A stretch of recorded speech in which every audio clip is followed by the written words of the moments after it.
بسم اللہ الرحمن الرحیم۔ السلام علیکم۔ جس دن میری بیٹی پیدا ہوئی تو میری سگھڑ بیوی نے اسی دن اس کا جہیز جوڑنا شروع کر دیا۔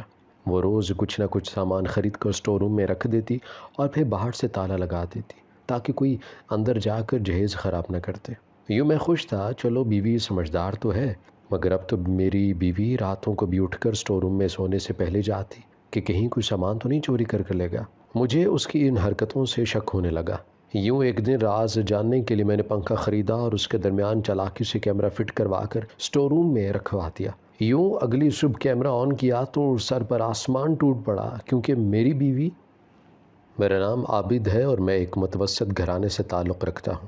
میں جب تقریباً 15 سال کا تھا تو میں یتیم ہو گیا تھا، کیونکہ میرے پیدا ہوتے ہی میری ماں مر گئی تھی، اور پھر میرے 15 سال کا ہونے کے بعد میرا باپ بھی انتقال کر گیا۔ اسی لیے مجھے میرے چچا نے پالا تھا۔ انہوں نے مجھے اچھی تعلیم دلوائی، جس کے باعث اب میری ایک سرکاری نوکری بھی تھی۔ جب میری سرکاری نوکری لگ گئی تو انہوں نے کہا کہ میں شادی کر لوں، اور میں نے شادی کر لی۔ میری یہ شادی کوئی میری پسند کی شادی نہیں تھی، بلکہ میرے چچا کی پسند کی گئی ایک لڑکی تھی۔ مجھے ان کی پسند پر کوئی بھی اعتراض نہیں تھا، کیونکہ انہوں نے آج تک میرے لیے جتنے بھی فیصلے لیے تھے وہ سب میرے حق میں صحیح ثابت ہوئے تھے۔ تبھی میں نے وہ شادی خاموشی کے ساتھ کر لی، اور اس کو نبھانے کی بھی میں نے پوری کوشش کی۔ میری بیوی خوبصورت تھی، مگر وہ تھوڑا امیر گھرانے سے تھی۔ اسے ہمارے گھر کے حالات کچھ خاص ہضم نہیں ہو رہے تھے۔ وہ آئے دن کوئی نہ کوئی نئی فرمائش کر دیتی اور کہتی کہ مجھے وہ چیز لا کر دو۔ اگر کوئی چیز میرے استطاعت کے مطابق ہوتی تو میں اسے لا کر ضرور دیتا، مگر جو چیز میں خرید نہیں سکتا تھا میں اسے نہیں لا کر دیتا اور اسے منع کر دیتا، اور اسے سمجھانے کی بھی کوشش کرتا کہ ہمارے پاس اتنا پیسہ نہیں ہے کہ ہم فضول خرچی کریں۔ ہم کچھ پیسوں سے عیاشی تو کر سکتے ہیں، مگر باقی پیسوں سے مہینے کے گھر کا خرچہ بھی اٹھانا تو ہوتا ہے۔ جب میں اسے یہ بات کرتا تو وہ بہت زیادہ جھگڑا کرتی کہ تم میری خواہش ہی نہیں پوری کر سکتے، تم مجھے ساری زندگی خوش کیسے رکھو گے؟ میں اس کی بات خاموشی سے سن لیتا اور دن رات محنت کر کے زیادہ کمانے کی کوشش کرتا تاکہ مجھے زیادہ پیسے ملیں اور میں اس کی ہر خواہش کو پورا کر سکوں۔ لیکن میری حد سے زیادہ محنت بھی میرے کسی کام نہ آئی، اور وہ مجھ سے اتنی بدگمان ہو گئی کہ ایک دن مجھے چھوڑ کر چلی گئی۔ اس گھر جاتے ہی میں بہت زیادہ اداس ہو گیا تھا۔ میں نے اپنی شادی کو نبھانے کی ہر ممکن کوشش کی تھی، لیکن اس کے باوجود بھی وہ مجھے چھوڑ کر چلی گئی۔ میں نے سوچ لیا تھا کہ اب میں کبھی شادی نہیں کروں گا، لیکن یہ سوچنا شاید میری بے وقوفی تھی۔ کچھ دنوں میں میرا یہ فیصلہ خود ہی بدل گیا۔ میں جہاں پڑھاتا تھا وہاں پر ایک نئی ٹیچر نے بھی پڑھانا شروع کر دیا، جس کا اخلاق بہت اچھا اور وہ بہت پیاری بھی تھی۔ وہ مجھے اچھی لگنے لگ گئی تھی، لیکن جب بھی میں شادی کے بارے میں سوچتا تو مجھے اپنی پہلی بیوی یاد آ جاتی، جس نے میرے جذبات کی بالکل بھی قدر نہیں کی اور مجھے چھوڑ کر چلی گئی۔ لیکن پھر آخر میں نے یہ فیصلہ کر لیا، میں بھی سب کچھ بھول کر اپنی زندگی میں آگے بڑھ جاؤں گا۔ اسی لیے میں نے اسے شادی کر لی۔ میرے چچا چچی کو میری دوسری شادی سے بھی کوئی مسئلہ نہیں تھا، بلکہ وہ تو پہلے ہی سے اس بات سے شرمندگی محسوس کر رہے تھے کہ انہوں نے جس لڑکی سے میری شادی کروائی تھی وہ مجھے چھوڑ کر چلی گئی تھی۔ میں نے کہا کہ اب میری دوسری بیوی کے سامنے اس کا کوئی بھی ذکر نہیں ہوگا، تو سب لوگ میری اس بات کو سمجھ گئے اور کہا کہ ٹھیک ہے، آج کے بعد تمہاری پہلی بیوی کا بالکل بھی ذکر نہیں ہوگا۔ دوسری شادی کا میرا فیصلہ بہت ہی اچھا ثابت ہوا۔ میری بیوی اچھی تھی اور گھر کو جوڑ کر رکھنے والی تھی۔ وہ بے وجہ کی فرمائش بھی نہیں کیا کرتی، بلکہ میں خود ہی اپنی طرف سے اسے کچھ چیزیں لا کر دیتا۔ اس لیے اب میں اپنی زندگی میں سکون محسوس کر رہا تھا کہ اگر ایک بیوی غلط فیصلہ ثابت ہوئی اور میری پہلی شادی ناکام ہو گئی تو اس کے بعد مجھے دوسری بیوی اچھی ملی تھی۔ ہماری شادی کو 2 سال ہو گئے تھے، لیکن ہمارے ہاں اولاد نہیں ہوئی تھی۔ یہ بات مجھے اور میری بیوی کو پریشان کر رہی تھی۔ ہم نے ڈاکٹرز کے پاس جا کر بھی کافی اپنا علاج کروایا، لیکن کچھ بھی سمجھ نہیں آ رہا تھا کہ ڈاکٹر بھی یہی کہتا کہ جب اللہ کی مرضی ہوگی تو آپ لوگوں کے ہاں اولاد ہو جائے گی۔ ہم یہ سن کر خاموش ہو جاتے، اور پھر اچانک ایک دن میری بیوی نے مجھے یہ خبر سنائی کہ وہ ماں بننے والی ہے۔ یہ سن کر میں بہت زیادہ خوش ہو گیا۔ جس دن میری بیٹی پیدا ہوئی تو میری سگھڑ بیوی نے اسی دن سے اس کا جہیز جوڑنا شروع کر دیا۔ وہ روز کچھ نہ کچھ سامان خرید کر اسٹور روم میں کچھ رکھ دیتی اور پھر باہر سے تالا لگا دیتی، اور اس کی وجہ یہ تھی کہ کوئی اندر جا کر جہیز خراب نہ کرتے۔ یوں میں خوش تھا کہ چلو بیوی سمجھدار تو ہے، مگر دھیرے دھیرے اس کی حرکتیں بہت ہی عجیب ہوتی جا رہی تھیں۔ میں سمجھ نہیں پا رہا تھا کہ جہیز جوڑنے کا آخر اتنا بھی کیا جنون کہ اب وہ سونے بھی اسی کمرے میں لگ گئی تھی۔ میں نے اسے کافی بار سمجھانے کی کوشش کی کہ ٹھیک ہے وہ اپنی بیٹی کے لیے جہیز جوڑ رہی ہے، لیکن وہاں پر سونے کی کیا ضرورت ہے، مگر وہ میری کوئی بات نہ مانتی۔ ایک دو بار میں نے اسے سختی سے منع کیا تو میرے سامنے تو نہیں، مگر پھر میری بیوی راتوں کو اٹھ کر اسٹور روم میں سونے چلی جاتی کہ کہیں کوئی سامان چوری نہ کر لے۔ جب وہ رات کو اٹھ کر بھی اسٹور روم میں سونے چلی جاتی تو اس بات نے مجھے تھوڑا سا شک میں مبتلا کر دیا تھا۔ یوں ایک دن راز جاننے کے لیے میں نے پنکھا خریدا اور اس کے درمیان چالاکی سے کیمرہ فٹ کروا کر اسٹور روم میں رکھوا دیا۔ یوں اگلی صبح کیمرہ آن کیا تو سر پر آسمان ٹوٹ پڑا، کیونکہ میری بیوی نے اسٹور روم میں جاتے ہی سب سے پہلے اس پنکھے پر ایک بڑا سا کپڑا ڈال دیا تھا، جس کی وجہ سے اب کمرے میں کچھ بھی نظر نہیں آ رہا تھا۔ میں یہ دیکھ کر پریشان ہو گیا اور میرے دماغ میں یہ خیال بھی ابھرا کہ اسے کیسے معلوم کہ میں نے پنکھے میں کیمرہ فٹ کیا تھا اور میں اس پر نظر رکھنا چاہتا تھا۔ تبھی شاید اس نے جاتے ہی پنکھے پر بڑا سا کپڑا ڈال دیا ہو، لیکن پھر بھی میں خاموش ہو گیا۔ میں نے اس بارے میں اپنی بیوی سے کوئی بات نہیں کی، کیونکہ اگر میں اس بارے میں اپنی بیوی سے پوچھتا تو اگر اسے شک بھی نہیں تھا تو پھر بھی پتہ چل جاتا کہ میں اس پر نظر رکھ رہا ہوں۔ اسی لیے میں نے سوچا کہ میں اپنی بیوی پر خود سے نظر رکھوں گا۔ جیسے ہی اس بار میری بیوی رات کے وقت اسٹور روم میں سونے کے لیے گئی، میں بھی اٹھا اور اسٹور روم کے دروازے کے سوراخ میں سے پتہ کرنے کی کوشش کی کہ آخر اندر کیا ہو رہا ہے۔ اور ویسے بھی مجھے پہلے دن سے ہی اس کی سامان چوری ہونے والی منطق سمجھ نہیں آ رہی تھی۔ بھلا میرے گھر میں کون سے چور ڈاکو بس رہے ہیں جو یہ سارا سامان چوری کر لیں گے؟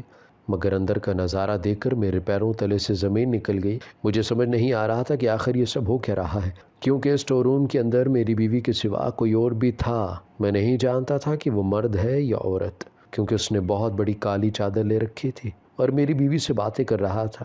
میری بیوی کے ہاتھ میں میری بچی بھی تھی اور پھر میری بیوی نے ہماری بیٹی اس انسان کو دی۔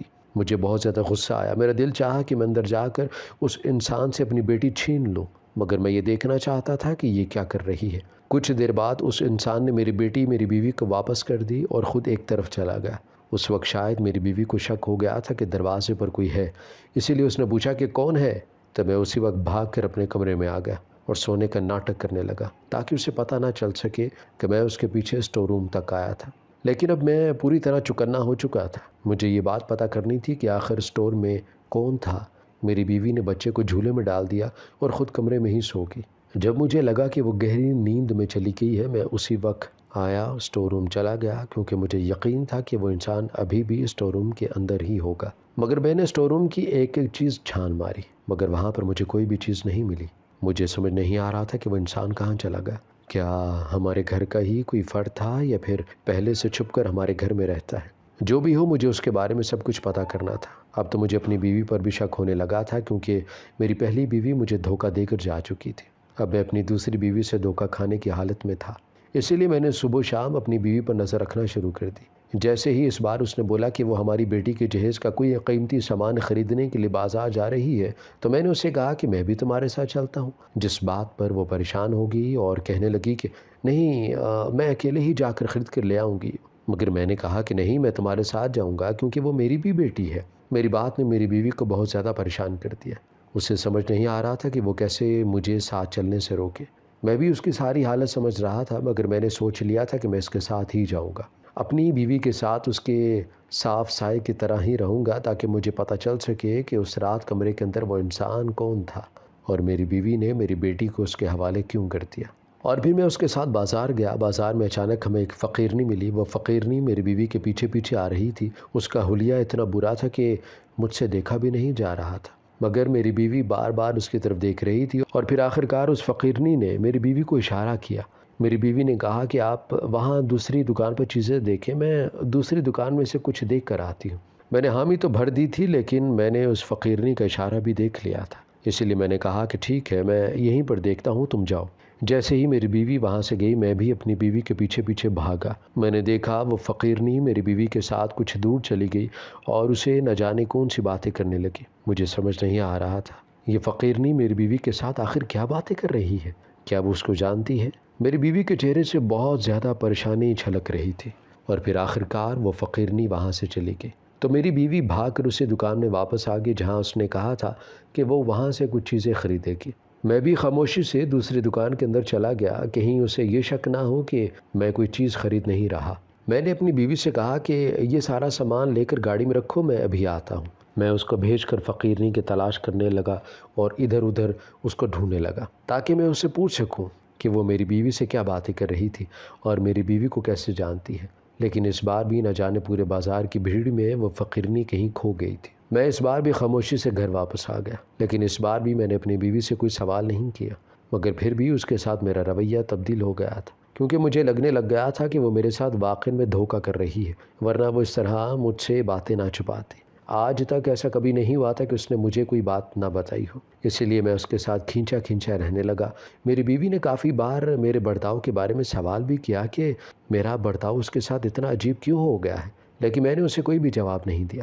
مجھے لگا کہ وہ انجان بننے کا ناٹک کر رہی ہے اور ایسے مجھ سے وہ سوال کیسے کر سکتی تھی۔ اگلی رات جب وہ دوبارہ اسٹور روم میں سونے کے لیے جانے لگی تو میں نے بھی اس سے کہا کہ چلو آج میں بھی تمہارے ساتھ اسٹور روم میں ہی سو جاتا ہوں، اس طرح ہمارے سامان کی رکھوالی بھی ہو جائے گی۔ میری بات سن کر اس کے چہرے کے رنگ اڑ گئے تھے اور وہ کہنے لگی کہ نہیں آپ اسٹور میں کیسے سو سکتے ہیں، میں اکیلے اسٹور روم میں سو جاؤں گی۔ لیکن میں نے اس کی کوئی بات نہ سنی۔ میں نے کہا کہ اگر تم اسٹور روم میں جاؤ گی تو میں بھی تمہارے ساتھ جاؤں گا۔ آخر اس نے میری بات مان لی اور وہ کمرے میں ہی سو گئی۔ جیسے ہی میری بیوی گہری نیند میں سو گئی، آج اپنی بیوی کی جگہ میں خود ہی اسٹور روم میں چلا گیا، کیونکہ مجھے یقین تھا وہ انسان آج بھی میری بیوی سے ملنے آیا ہوگا۔ اسی لیے جب میں اسٹور روم کے اندر داخل ہوا تو وہی انسان چادر میں لپٹا ہوا اسٹور روم کے اندر پہلے سے ہی موجود تھا، لیکن مجھے دیکھتے ہی وہ انسان بھاگا، مگر اس سے پہلے کہ وہ بھاگ کر مجھ سے دور جاتا میں نے تیزی سے جا کر اسے پکڑ لیا۔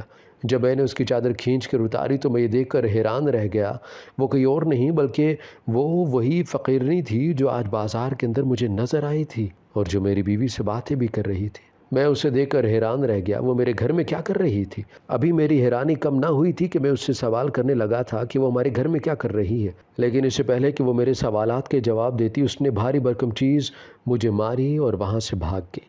اس کے بھاگنے پر میں اتنا حیران نہیں ہوا جتنی حیرانی مجھے اس بات کو دیکھ کر ہوئی کہ میرے ہی گھر کے اسٹور روم کے اندر سے باہر جانے کا راستہ ہے اور مجھے ہی نہیں معلوم۔ میں سر پکڑ کر اپنے کمرے میں واپس آیا۔ اب مجھے اپنی بیوی پر بہت غصہ آ رہا تھا۔ دل چاہ رہا تھا کہ ابھی اسے اٹھاؤں اور پوچھوں کہ وہ فقیرنی ہمارے گھر میں کیا کر رہی تھی، لیکن فی الحال رات کے وقت اتنا تماشا کرنا کوئی اچھی بات نہیں تھی، اسی لیے میں نے صبح ہونے کا انتظار کیا۔ جیسے ہی صبح ہوئی میں نے اپنی بیوی سے پوچھا کہ وہ فقیرنی رات کو تم سے ملنے کیوں آتی ہے؟ پہلے پہل تو وہ انجان بن گئی اور بولنے لگی کہ فقیرنی بھلا مجھ سے ملنے ہمارے گھر میں کیوں آئے گی، مگر اس کے جھوٹ سے مجھے بہت زیادہ غصہ آنے لگا اور میں نے کہا کہ اگر آج تم نے مجھے سچ نہیں بتایا تو وہ بہت برا ہو کرے گا۔ میں نے اس رات تمہیں دیکھ لیا تھا، تم میری بچی کو اس کے حوالے کر رہی تھی، آخر مجھے بتا کیوں نہیں رہی کہ یہ سب کیا چل رہا ہے؟ اتنے میں وہ فقیرنی دروازے کے ذریعے ہمارے گھر میں آئی اور کہنے لگی مجھے معلوم تھا کہ صبح ہوتے ہی تم مجھ سے میرے بارے میں سوال ضرور کرو گے، اس لیے میں خود ہی چلی آئی۔ مجھ سے اس کی طرف دیکھا نہیں جا رہا تھا کیونکہ اس کے چہرے پر بہت زیادہ عجیب قسم کی بیماری ہوئی تھی جس کی وجہ سے اس کا چہرہ آدھا زخمی تھا۔ میری بیوی کا اسے آتے دیکھ کر چہرہ سفید پڑ گیا اور وہ کہنے لگی کہ تم یہاں کیوں آئی ہو؟ تو کہنے لگی کہ میرا آج یہاں آنا بہت زیادہ ضروری تھا۔